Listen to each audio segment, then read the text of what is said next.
बिस्मिल्लाहिर्रहमानिर्रहीम अस्सलामु अलैकुम अल्लाहुम्मा सल्लि अला मुहम्मदिन व अला आलि मुहम्मद कमा सल्लैता अला इब्राहीम व अला आलि इब्राहीम इन्नका हमीदुम मजीद अल्लाहुम्मा बारिक अला मुहम्मदिन व अला आलि मुहम्मद कमा बारकता अला इब्राहीम व अला आलि इब्राहीम इन्नका हमीदुम मजीद। दोस्तों, मेरे सामने इस वक्त इंडिया का outlook.india.com नामी न्यूज़पेपर ओपन है और इसमें बड़ी ही कमाल की अपडेट आई है जो आपके कान खड़े कर देगी।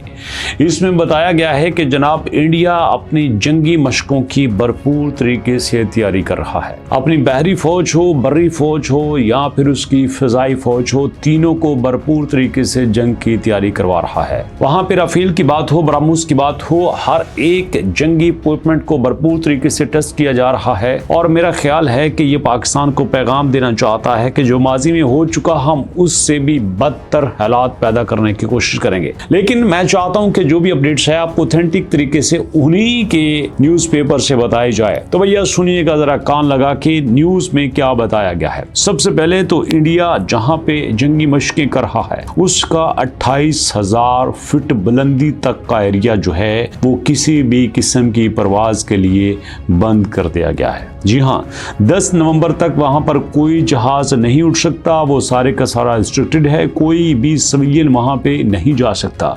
और मजे की बात यह है दोस्तों कि ये जो है राजस्थान और गुजरात की सरहद के करीब की जा रही है। चूंकि वो इलाका पाकिस्तान की सरहद के साथ पड़ता है तो ऐसे में पाकिस्तान को शायद टारगेट करने का दोबारा से प्लान किया जा रहा है। लेकिन देखते हैं जनाब इंडियन इसके बारे में क्या कहते हैं कि India commences an annual tri services exercise Trishul on October 30, 2025 involving integrated operation by army, navy and air forces. जनाब आर्मी, नेवी और एयर फोर्स को बुला के जो जंगी मशकें हैं, ट्राइशूल उनका नाम दिया गया है और वो पाकिस्तान की सरहद जो कि राजस्थान और गुजरात के साथ है 10 नवंबर तक की गई हैं। ठीक है जी। और उसमें जनाब उन्होंने BrahMos missile, Rafales, navy assets, T-90 tanks, ये सब कुछ वहां पे यूज किया गया है। और पाकिस्तान ने भी उनको वार्न किया है कि भैया बात सुनना, आपको बड़ा शौक है सब कुछ करने का, लेकिन हम आपको बता देते हैं कि अगर कुछ ऐसी जसारत आपने दोबारा की तो शायद आपको वो हालात नहीं मिलेंगे जो हमने पहले छोड़े थे। इससे भी बुरे हालात का आपको सामना करना पड़ेगा। और दोस्तों, इसमें बड़ी मज़े की बात यह है कि इंडिया ने यहाँ पे रूस को भी अपने साथ इन्वॉल्व किया है। रशियन आर्मी और इंडियन आर्मी वहाँ पे कुछ मिल के एक्सरसाइज भी कर रहे हैं। अब इसका मतलब ये हो सकता है कि खुदा न खास अगर ऐसी सिचुएशन पैदा होती है तो रूस इंडिया का साथ देगा या फिर इंडिया रूस के भरोसे पे सब कुछ कर रहा है। लेकिन आपको मजे की बात बता दूं कि अमित शाह जी ने एक कॉन्फ्रेंस में, सेमिनार में खुलेआम कहा है कि हमें पता है कि आपने हमारे 4 राफेल गिराए हैं। जी हाँ, 4 राफेल तो उन्होंने कबूल किए हैं।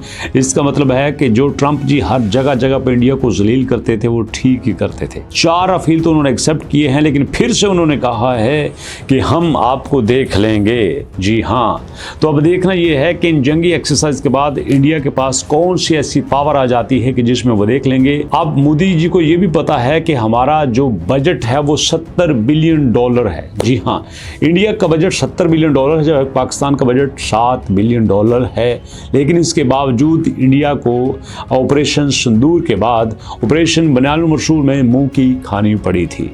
अब देखते हैं कि इंडिया कब से वो खीदड़ों जैसा हमला करता है और पाकिस्तानी फौज उसको भरपूर तरीके से जवाब देती है। दोस्तों, क्या आपको भी इंडिया से कुछ ऐसा करने की उम्मीद है? अपना फीडबैक कमेंट सेक्शन में दीजिएगा। मुलाकात करेंगे नेक्स्ट वीडियो में, तब तक के लिए अल्लाह की अमान।